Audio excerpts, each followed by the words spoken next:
So today I'm with Rob Konsdorf from EOS Detroit. Rob, how you doing today? Welcome to the Cryptoverse, mate.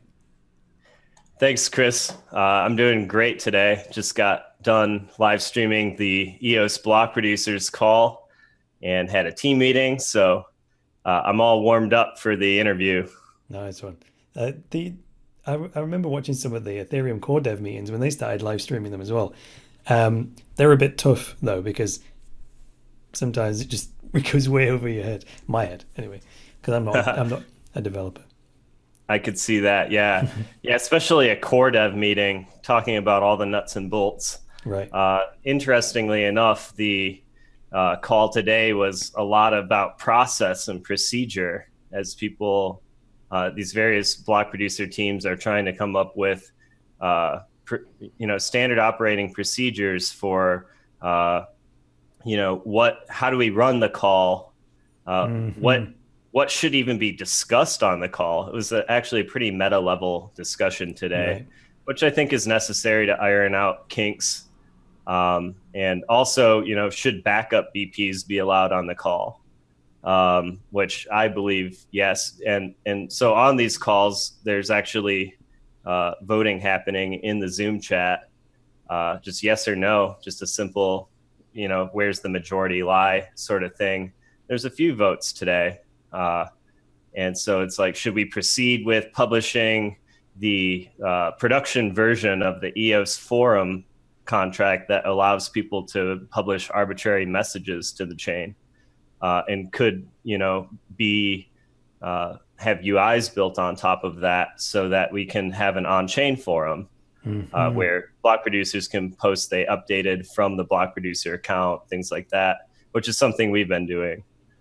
So it's been really fascinating to just sort of observe the call. As a backup BP, we're number 89 right now. So I I'm just trying looked. not to interject into the flow and just sort of support the call for now until we've really got some strong opinions about what's going on, because sometimes you need less cooks in the kitchen. So True, true. So maybe the middle way there is yes, have the backups on there, but almost as a second tier because there will be too many cooks otherwise. And if if it's primarily the top 21 block producers, I mean, every call theoretically could be a different mix, couldn't it? Of the top 21. yeah, I think the tradition is that each person from the 21 should have a representative there.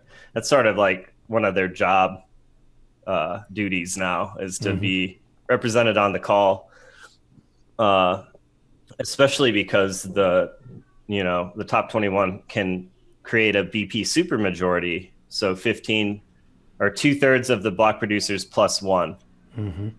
to create, use the new sudo function. So there's a super user function the block producers can use now to execute commands on the chain. And that's kind of, the same type of process was needed where a super majority of the active block producers needed to sign special transaction to do the freezing of accounts we heard about. So, because they have those powers that should really only be exercised in the context of an arbitration order, because the BP shouldn't really be making those calls. It should be in the Hmm. judicial branch. But, another thing the block producers can do is remove producer. There's a remove producer function. So if someone in the top 21 is missing blocks for hours on end, other block producers can come together and uh, basically issue an executive decision to remove that producer from the rotation because they're not even online. Uh, Interesting. so yeah, there's been a lot Interesting. of, there's a lot of growing pains here as process is defined, figured out what's the best way, what's the most equitable way, what's the most efficient way to, be involved. And right now there has been a big discussion about the backup BPs getting access to the call, because there's a key-based channel called Top EOS BPs, which is primarily used for the actives and standbys to coordinate security related discussion, like if they had to do a patch, an emergency patch before because of some critical bug, and talking about doing the coordination to actually get everyone, all of these BPs to sign off on some order, such as the account freeze stuff and other coordination. And so right now, the admins of that channel are kind of like trying to determine a process for who gets to join. Is there a amount of votes, a voting threshold? Is it just if you're paid, you're in, and if you're not paid, you're out, and things like that. And everyone's got their own sort of take on it.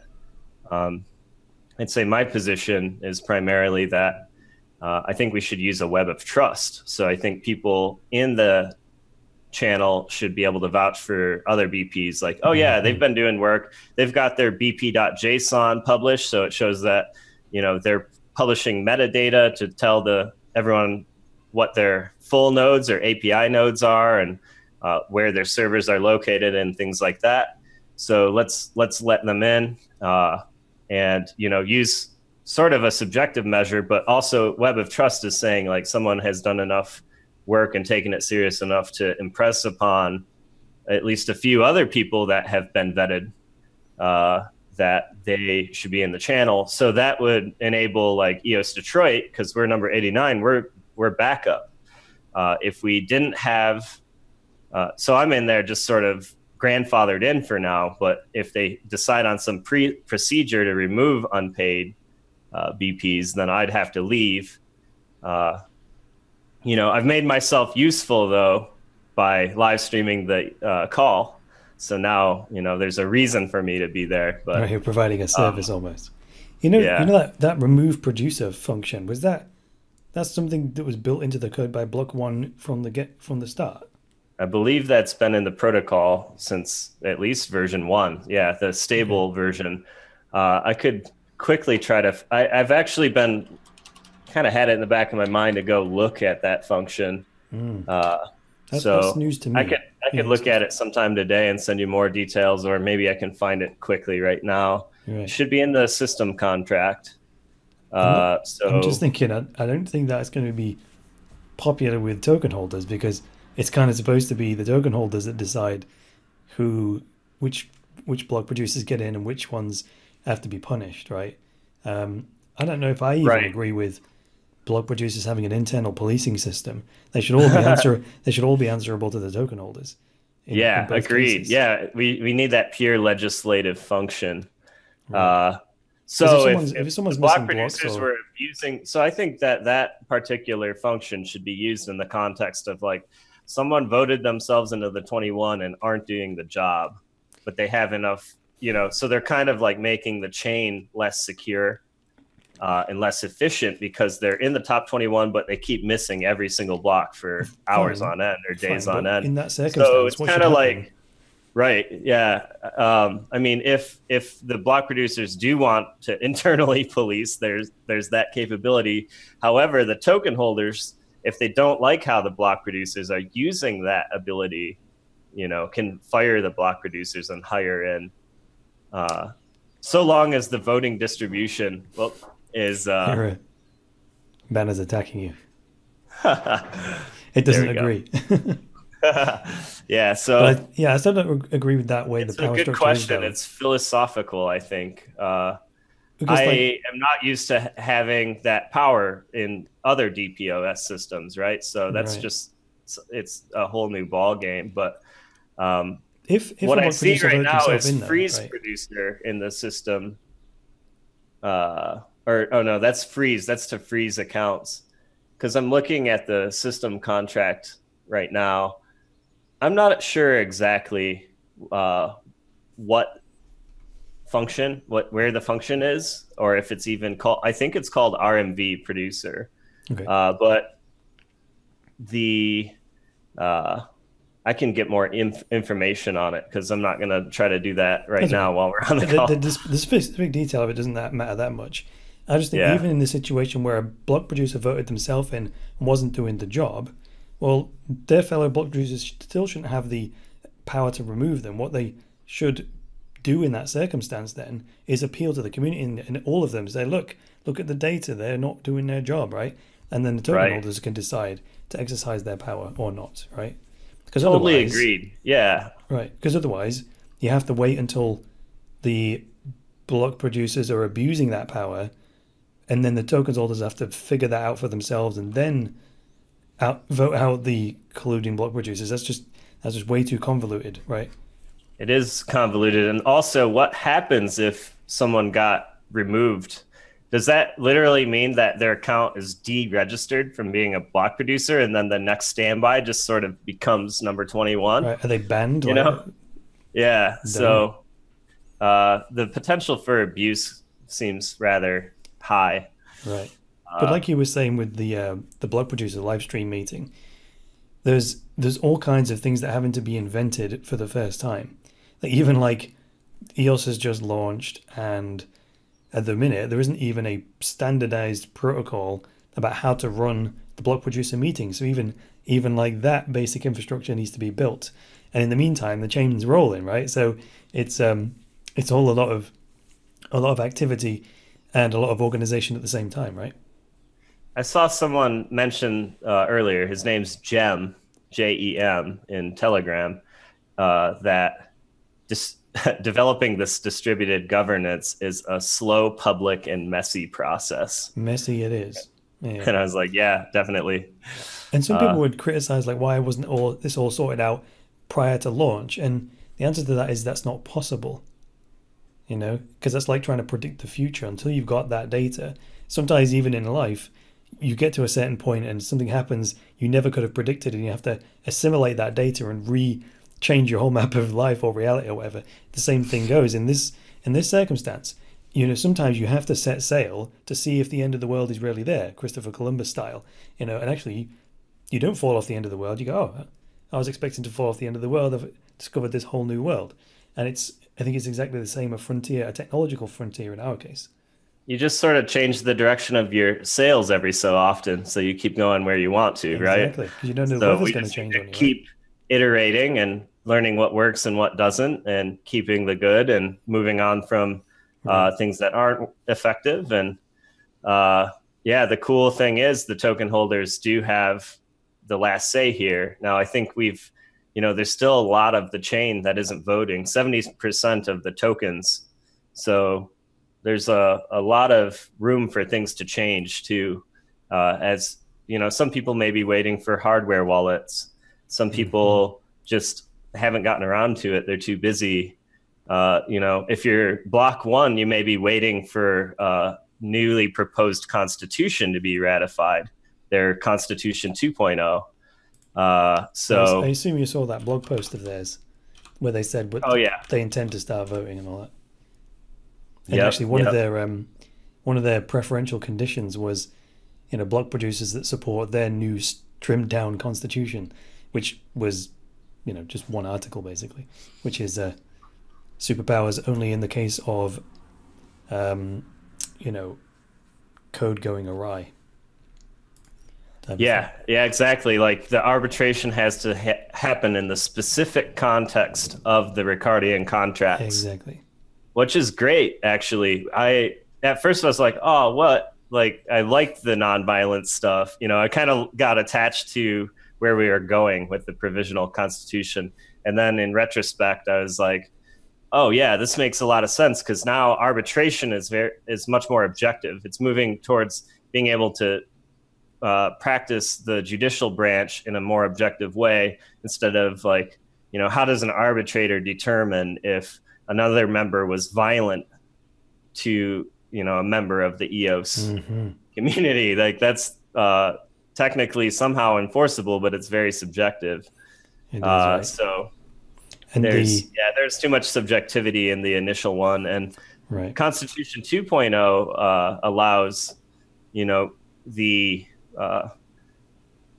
way people want to, like certain groups or communities want to organize, to be moved to the decentralized application level in those Ricardian contracts. And so the OS is more generic and neutral. And then this would allow I was totally diametrically opposed groups to sort of exist in their own fiefdoms on EOS and their own DACs. Right. So, but yeah, we support it. You support the new one. Yeah.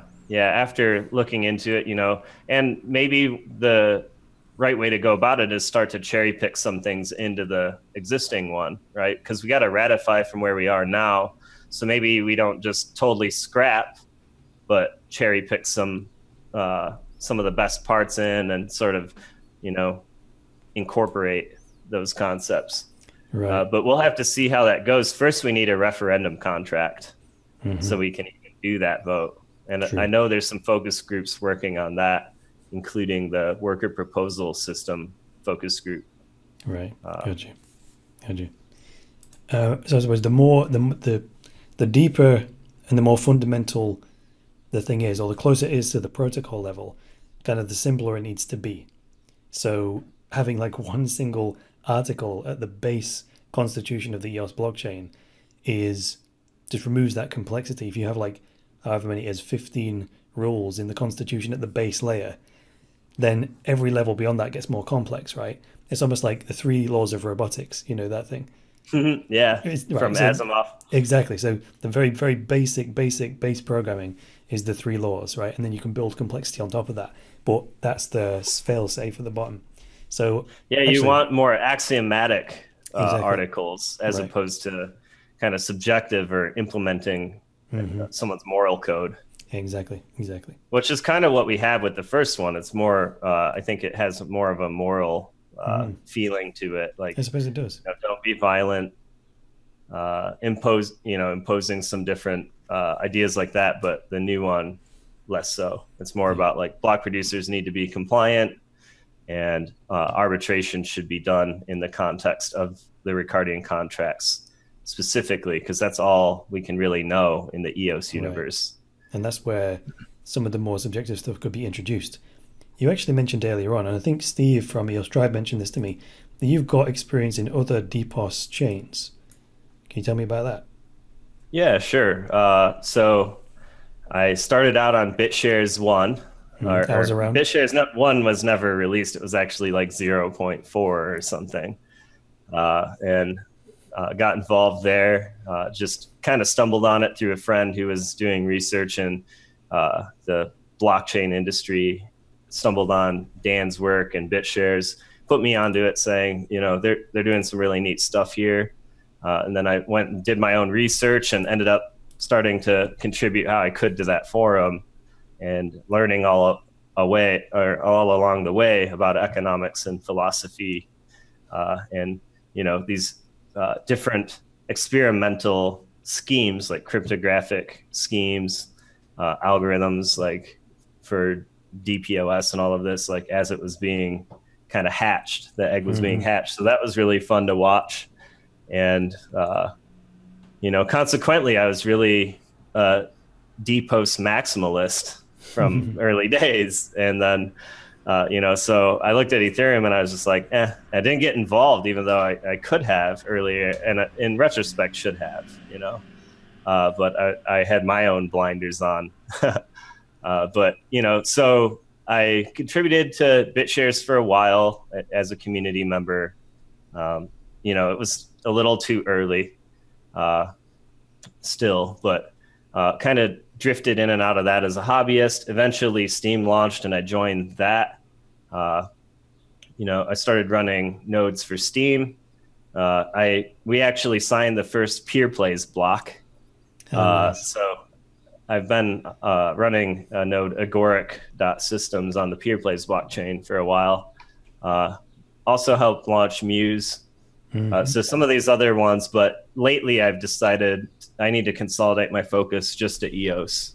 So I'm kind of phasing out of working on the other DPOS systems. And we didn't really compete. We came to Steam like a year late or a year and a half late, probably around a year late. So it was hard to gain upwards momentum in the boat. So we hung out in the 50s about And then I just deactivated that one for after a while. I was like, nah, it's cool. Moving on to EOS. So How many bot producers in Steam again? Are there 21? yeah, there's 21, and the 21st is a wild card that is chosen by stake weight amongst all of the standbys. Right. So even if you're like position 50 something, you still produce blocks every now and again, which is kind of a nice system because it tested everyone, that everyone's node was working first and foremost, because you would eventually get a block. Random selection, right? Yeah, that's something I kind of miss, because that'd be good to have in EOS as well, some way to test that the standby nodes are up and ready to go. Right. So maybe we'll incorporate that down the road into EOS in some fashion. But yeah, that random selection was nice because even if you were in standby, you could still earn some pay, which could cover your operating costs. So yeah, and then so eventually Dan announced EOS, and I looked at the fundamentals there, started following it. Went out to Consensus as an ambassador. They gave me a cool shirt, and just talked to people about EOS and like hung out and learned about it from Dan and Brendan. And I was like, oh, this is what Dan's needed behind him all along, is a little more capital and a way better marketing team. Because even Steam, I think, has some brand issues, if you ask me. It gets conflated with the Steam gaming platform all the time. It's just like, oops. And also so Steam... EOS is a nice slick brand. It's a very all-encompassing idea. It's a very lofty and big concept, and they've got the guns to back it, or they've got what they need to execute on it. So Dan, now that he has better PR and marketing teams, he's brought the technology all along, but it takes a lot more than that to make successful business. So it's nice to see that they've got all the resources they need to execute, and so far so good. The mainnet's up and humming, and it's fast. I think it's surpassed Bitcoin in activity already. It depends what day it is. It kind of plays kind of hopscotch with it a little bit there. Leapfrog. Does it? Yeah. Okay, that's good to know. It's close. Today it's like 200,000 operations for Bitcoin, 144,000 for EOS. But they kind of switcheroo sometimes. It's probably correlated to the RAM price. Probably. So the higher the price of RAM, because the RAM price has been going really high lately.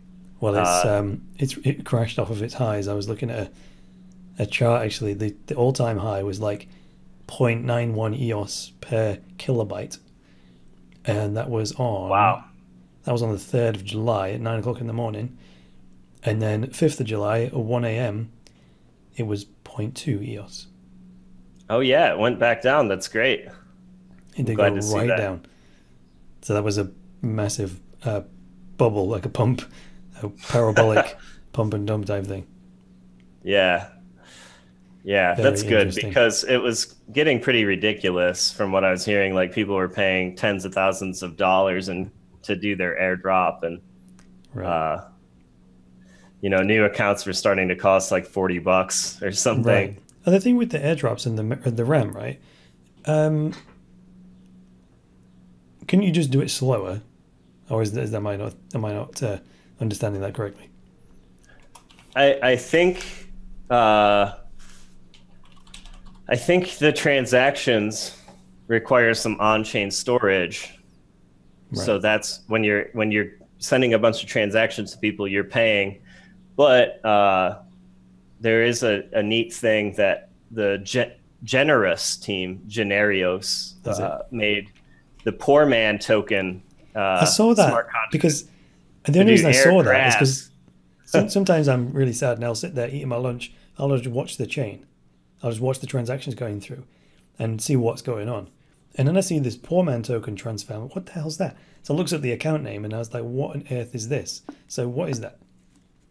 The poor man token is, I think it's an opt-in smart contract. So it's like really close to what the token contract is like, but it allows you to opt in. And then basically they can airdrop to just the people that opted in. So only the people that explicitly said, I want the token. Right. And so they're calling that an air grab, because the end user has to go out and grab it. Yeah. Right. I did look at the GitHub. So it's a neat idea to, reduce your costs, so you're not airdropping on a bunch of accounts that aren't even interested in the project. So is that just an experiment then? I think so. Yeah, I think that you can air grab the poor token, but I'm pretty sure it's just a test token for their experiment. That's crazy. I air grabbed some just to test it out. So it works. So you mentioned with these DPOS communities you're involved with, and you ran some nodes and this and that and the other. So what's your area of expertise, and what do you do within EOS Detroit? So I helped found EOS Detroit, and we're in the process of formalizing our founding team. I'm the CEO, so I'm leading up the team, sort of breaking off, defining the vision, slicing off responsibilities to other leaders on the team. We're working on angel raise, so we're raising a little funds so we can buy a lot of RAM, bare metal servers, and fund the team for a while so we can stay and compete for a year. So it's kind of like my brainchild in a sense. Like I just had couldn't sleep one night and realized I had to do this. I had to make a company in order to compete on EOS, and this is what I wanted to do because I could see the potential of EOS, and I wanted to, I've been sort of involved in these decentralized communities for a while from sort of idealist and activist perspective. Like I can see how we can maybe iron out some of the perversions of our current socioeconomic system using these technologies, and that really excites me. So as someone with a tech background, studied computer science, I've got a degree in that.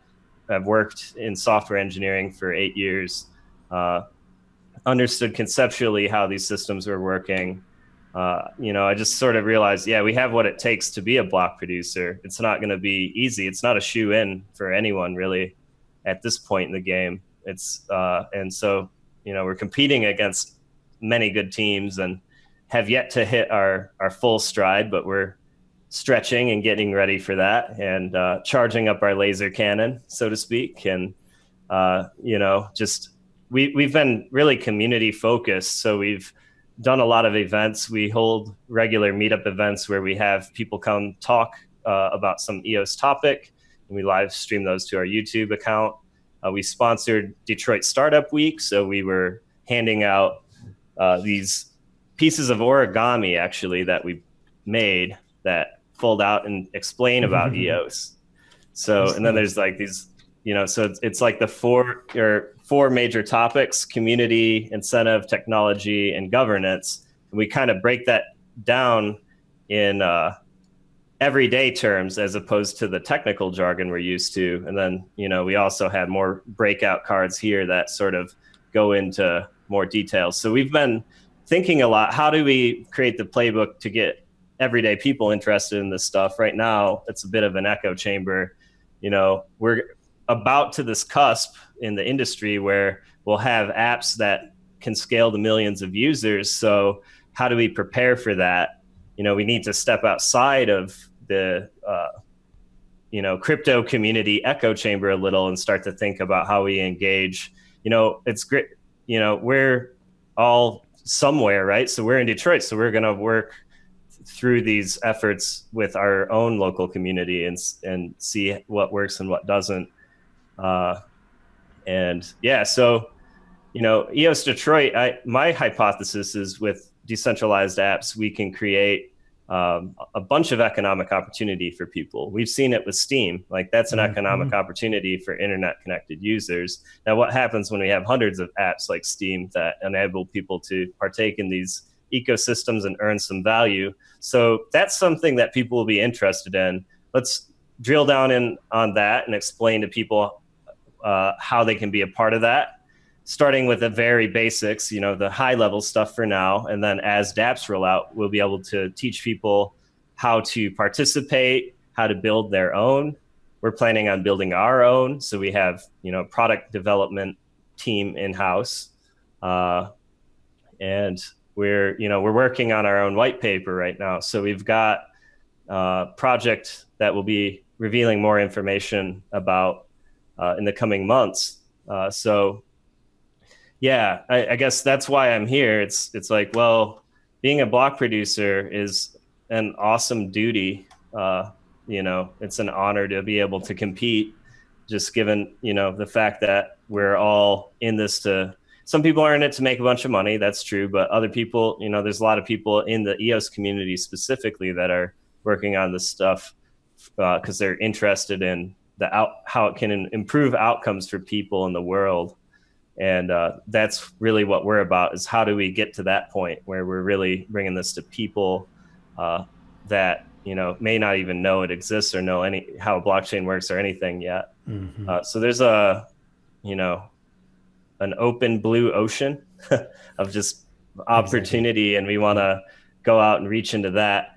But we also need to balance that with, like, we're campaigning. So we do need to prove our value to the EOS voters as well, and make sure we're communicating to them as well. Because, you know, we need the sales of the EOS community behind our back, pushing us out into the unknown seas where we can, you know, stake, you know, do great works. So, yeah, our first app that we're looking to build here and doing research on at the moment is how can we create an incentive system for people to be able to resell their internet bandwidth to their neighbors in a mesh net. So, you know, can we enable that use case? What are the legal troubles with that? How can we hack around them? You know, because I know the ISPs aren't going to really like that.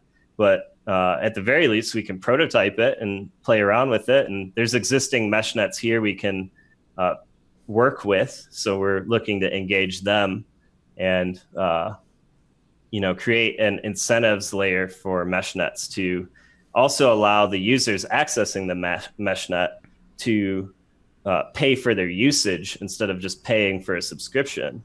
So that will bring the cost of the internet down for people that are closer to the poverty line, where a couple extra bucks matters to them. And ideally, everyone that's accessing our system and authing to get on the mesh net will be using an EOS account. So we've just onboarded tons of people to EOS because they wanted to use the internet. Now that they have the internet, they can partake in the economic opportunity that EOS decentralized apps represent. But they don't identify as an EOS user. They identify as the app user. That just happens to be built on it. Right. That's probably how it'll end up, right? Is like the internet. People don't generally call themselves internet users. They call themselves Facebook users or Instagram users, and the internet is just an invisible thing that everything is built off of, right? Yeah, exactly. Yeah, they're not really going to care about the nuts and bolts, just what it can do for them. And so what it can do for them is going to be they'll identify with the user interfaces they're using, and, you know, the apps on top of those UIs, as opposed to EOS itself. Like you said, if EOS is invisible to them, we've done our job.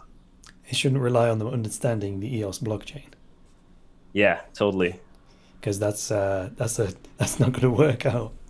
If you have to explain it to every single, it's not going to work. Most people don't know how the internet works and don't need to. So that's the same thing at the minute, because we're all like right close to it, and you know, the innovators and the early adopters, fine.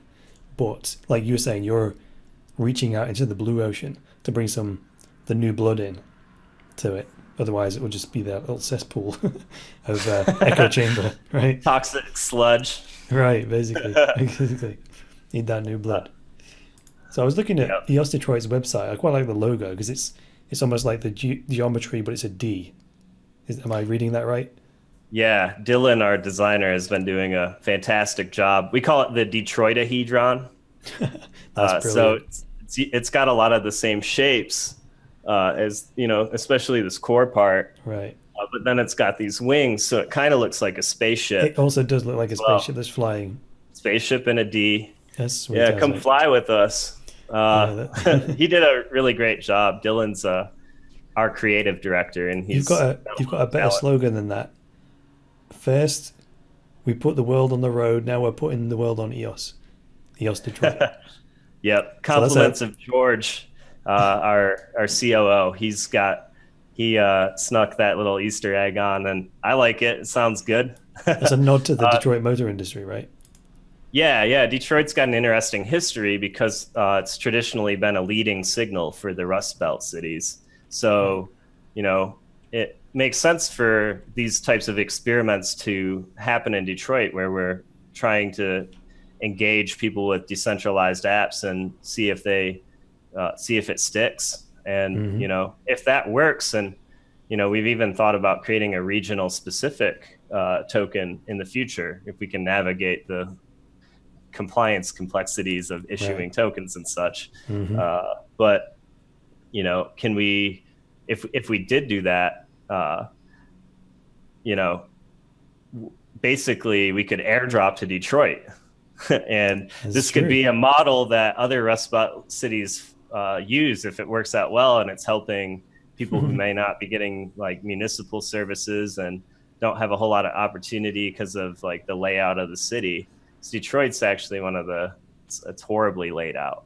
It's got all of these, uh, you know, highways kind of cutting off the neighborhoods from each other, just running through it, and then just like it's 139 square miles. So basically, the city hasn't been able to provide for everyone in that 139 square miles. So Detroit's already decentralized because of this, because those neighborhoods just sort of fend for themselves and create their own community organizations that help them. So, you know, let's give those people an upgraded toolkit for Right. you know, managing their community and how they want to barter and trade and express value to each other and vote on how to use common pool resources, just like we see in Steam and Mm-hmm. EOS.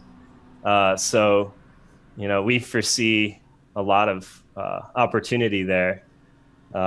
It's just a matter of digging in and getting to work on it and starting somewhere. So, Sure. That reminds me of I asked the EOS tribe this. So if I'll ask you the same question because I think it's a good one, which is fundamentally, and this is really appeal to the voters. What does EOS Detroit stand for? that's a good question. We definitely stand for fairness, integrity, uh, you know, bringing equitable opportunities to people. So making an equitable internet, uh, distributing wealth, systems that liquidly distribute wealth to all of the participants as opposed to consolidate wealth like the traditional tech industry. Mm-hmm. Um, so we're about fairness. Like I said, we're actually implementing a dynamic equity allocation for our block producer for all the founders. So we're going to dynamically allocate ownership of the company based on who's putting in the most work.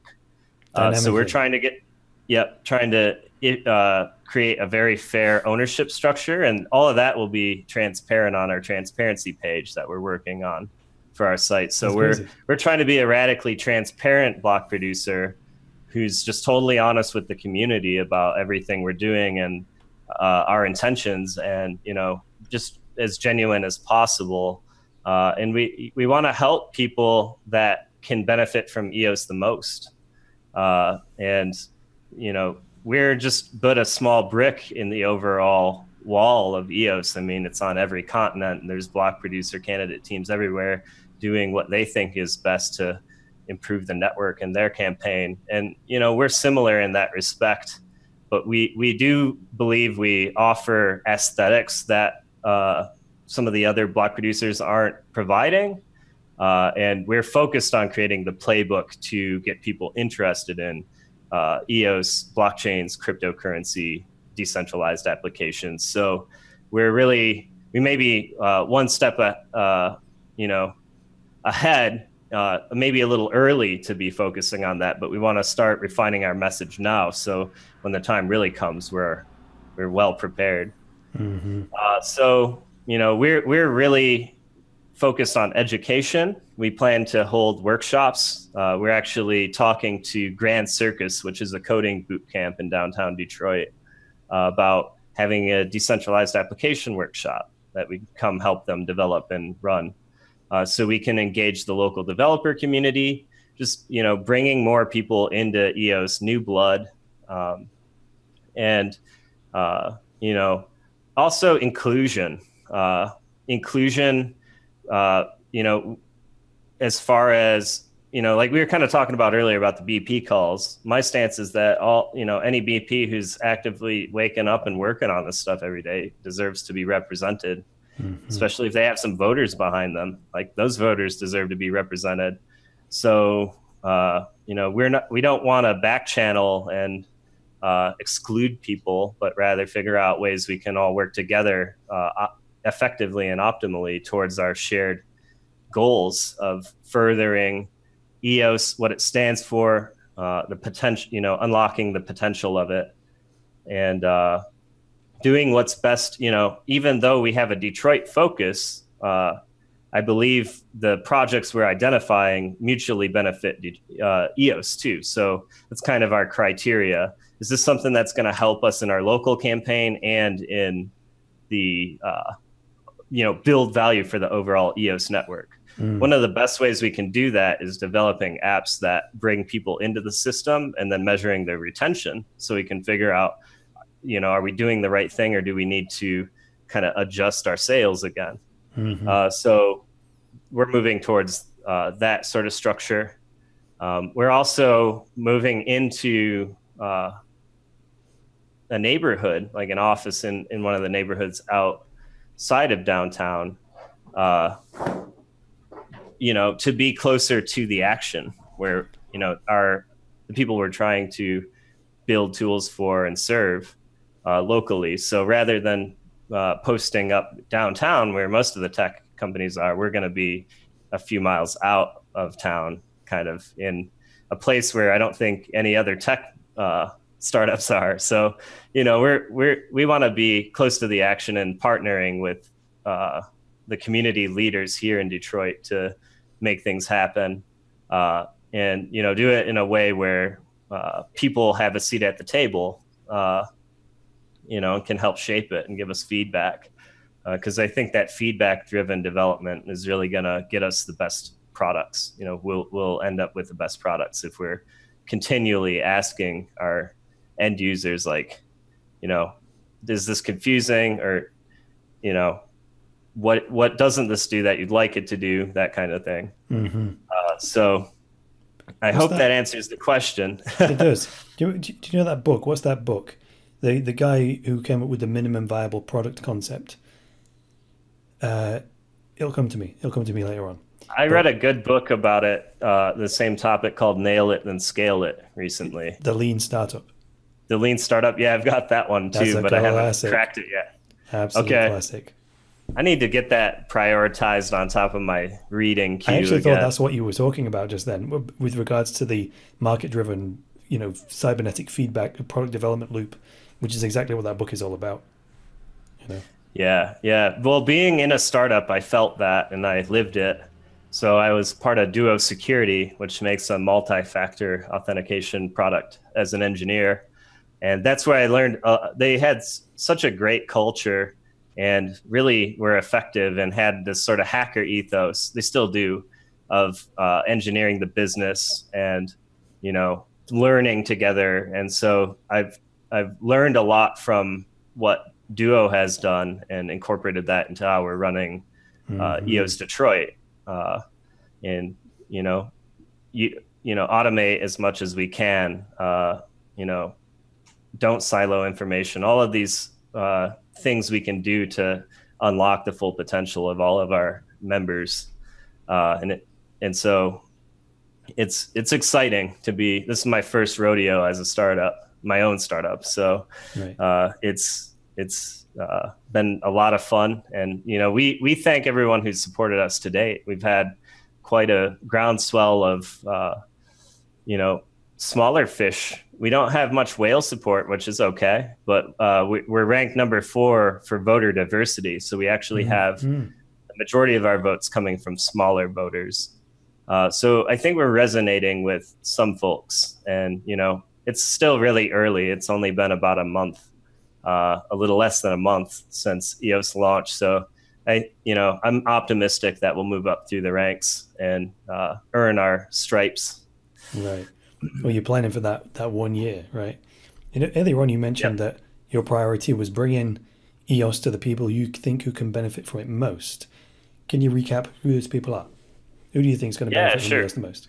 Yeah, so people who live on less than first world country, you know, kind of standards. Okay. So part of the problem, though, is access to internet. If they're going to use EOS to earn some funds, they have to be able to access EOS in some fashion, or the apps on top of it. Sure. So definitely, you know, people that are lower income in our local region, so in Detroit, you know, people that don't have a whole lot of job opportunities where they live, and they don't have mobility because they don't have a car, because the insurance rates are the highest in the nation here. Plus, you know, the bus system's sort of suboptimal, and there isn't any light rail or anything. So there's a lot of mobility issues in Detroit. But if we can get the internet out to those places and teach people how to fish in this new economy, that could be powerful. That's very powerful. So that's, you know, that's sort of what's relevant to us.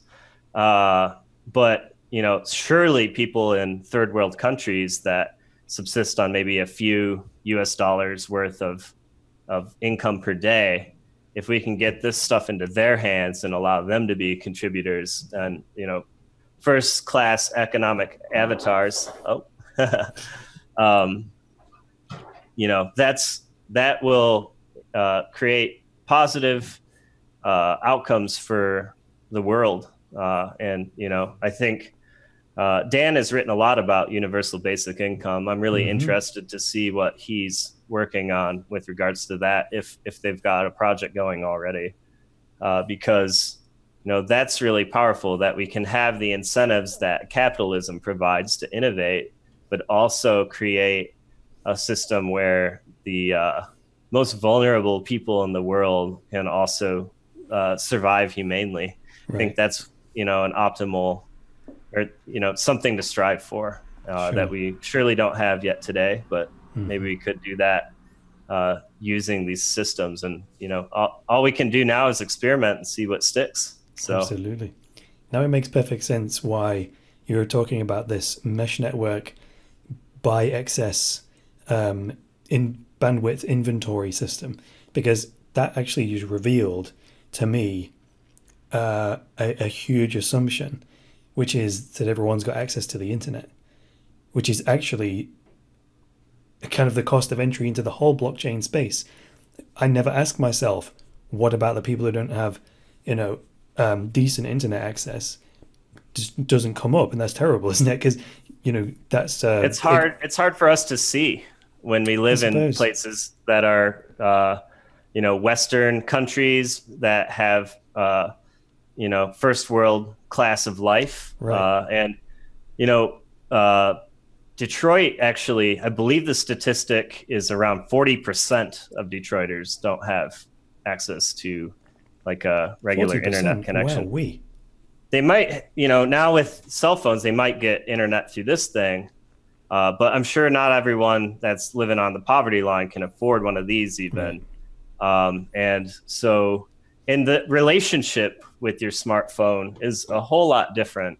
You know, the way you use and consume apps on your smartphone is a whole lot different. You're probably not going to churn out some long form content on your smartphone because it's such an annoyance to type on a phone. I at least think so, compared to hard keys. So, you know, even that's another question we have to ask ourselves. So if we can make internet access cheaper, what if they don't have a computer?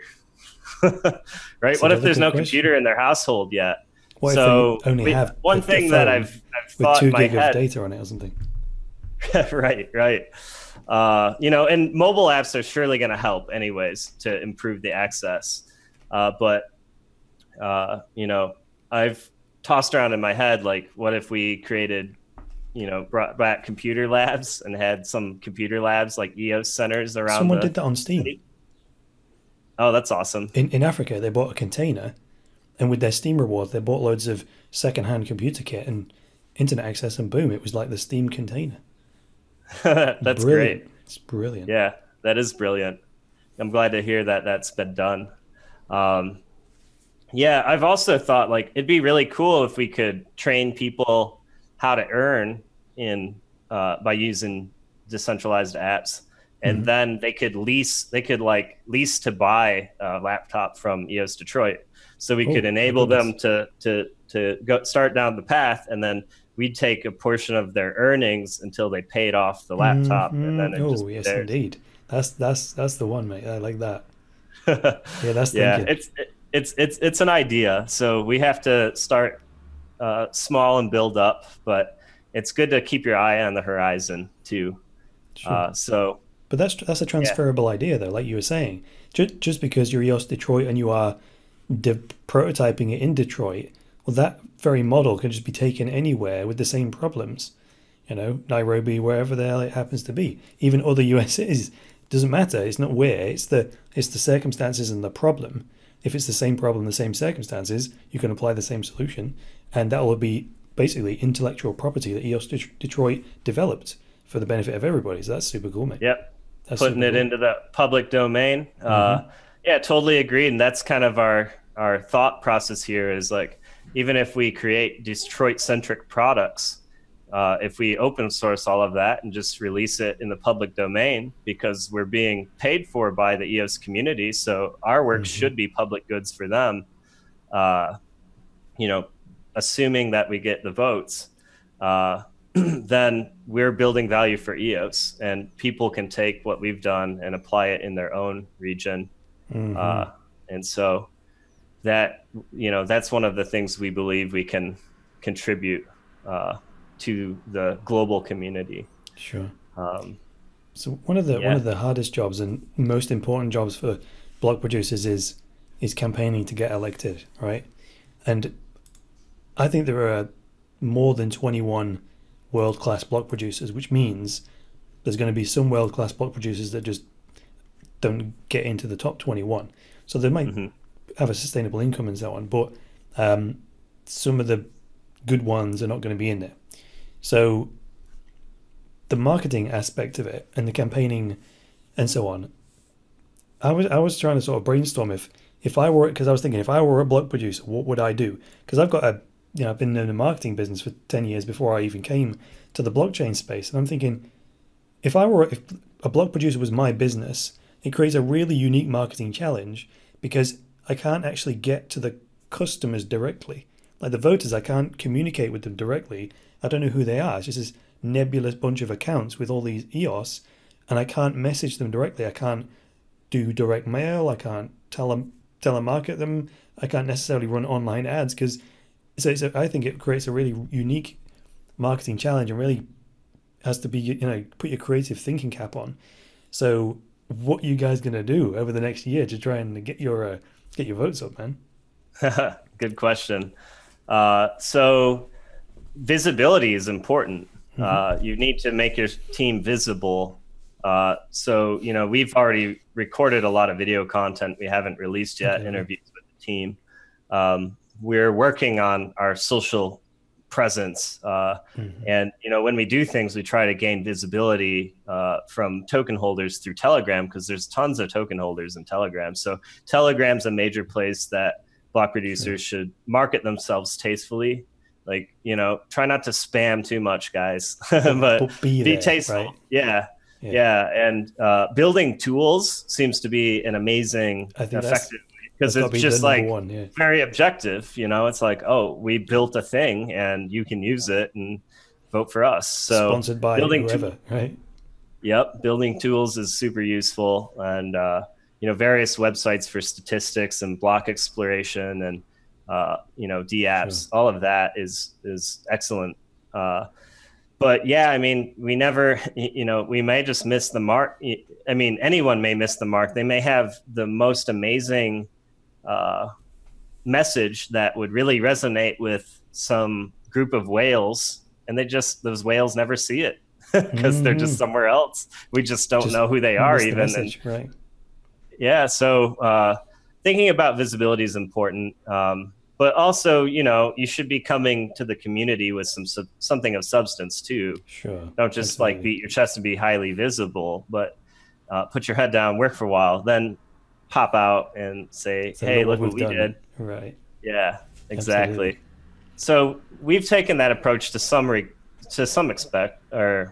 respect because we're doing a lot of internal business formation type stuff and, just sort of, getting into a rhythm internally and plotting what we want to do for the next year internally. And so I think we'll have a lot more for the community in Q3, in the coming months.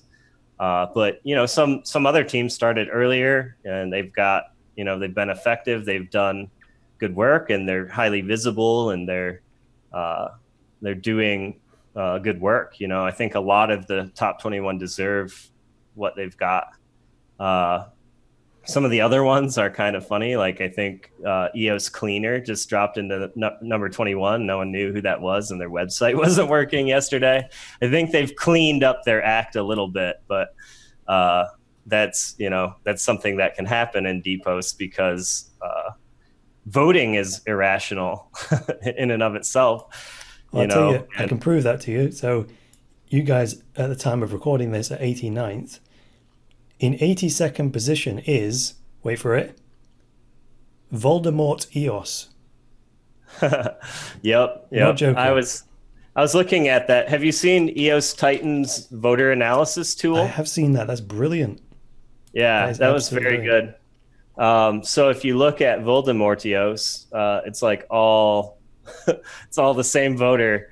Voldemort EOS, Strong Monkey, EOS 6 Park BP, EOS Orange EOS, Green Capital, and EOS Chain Tech are all the same account, basically, voting for them. So, yeah, that's something that, as a community, we need to educate the rest of the community on, why it's important to vote, take your vote seriously, and, maybe not just check the top 20 either, because they're pretty well cemented in there. And if we distribute the vote to more accounts, then we'll have more standbys, basically. And so we'll be incentivizing more teams to build value. So it's like we're hiring more contributors at that point. Because, if the number one BP makes like 15 times more than the last standby, are they really 15 times more productive, or could you go hire 5 or 6 more teams and actually have more juice? So that's something we actually helped draft a joint statement called. It's coming at you again, mate. Thanks. Yeah, I'm still getting used to this. That's a good little Easter egg, isn't it? Right. Yeah. Thank you. Yeah. So we drafted a joint statement about how we can keep EOS decentralized and help it prosper. And that was one of the major points is a call to all token holders to maybe think about the allocation of their votes. And if there's some backup BPs or stand-up BPs that are, like you said, world-class, but they're not you haven't voted for them because you picked the top 10 or something, you could reallocate some of your votes downward. And then if we all do this, we'll hire more standbys. So we'll actually have more paid teams as well as, a higher level of decentralization and more people at the ready to drop in if there was like a major coordinated attack against EOS. Sure. Which we haven't seen that against a DPOS chain, but it's not to say that it couldn't happen, and I'm not trying to spread fear or anything, but as a security-minded individual, we should prepare for every possible scenario. Absolutely. Absolutely. So, Rob, if people want to vote for EOS Detroit, what account should they vote for? Our account is EOSIO Detroit. So Detroit. EOSIO DETROIT. Okay, I'll stick that account name in the description for this recording. And if people want to follow your social medias and whatnot, where can they go? Yeah, Twitter is EOSIO Detroit as well. We're on Instagram at EOS Detroit. We're also on Facebook. Steam is eos.detroit. YouTube is EOS Detroit. So we're fairly easy to find. We do have a decent amount of content on YouTube. So if you're interested in seeing some of the past events we've live streamed, check that out. And, we'll continue to live stream our local events, which is actually published to meetup.com at Detroit Blockchainers, which is an actual community organization or community meetup that existed before EOS Detroit, but we kind of incubated our company within that community. And so we post our monthly meetups there where we have a guest speaker come give a talk and provide some refreshments and live stream it and, get people together so they can talk about the stuff. So those are some of the places you can find us. And we've also got a Telegram channel. So if you want to come ask us a question in Telegram, it's EOS_Detroit is the channel. So t.me/EOS_Detroit. So thanks so much, Chris. I appreciate you allowing me to come on. It's been a wonderful chat. It's been a wonderful chat. Everyone. And if we let a little bit of time pass, maybe a month or so, there'll be plenty more to talk about. So you're welcome back on any time, mate. All right. Appreciate it, Chris. Rob, Take care, CEO man. of EOS Detroit. See you later, mate. See you later.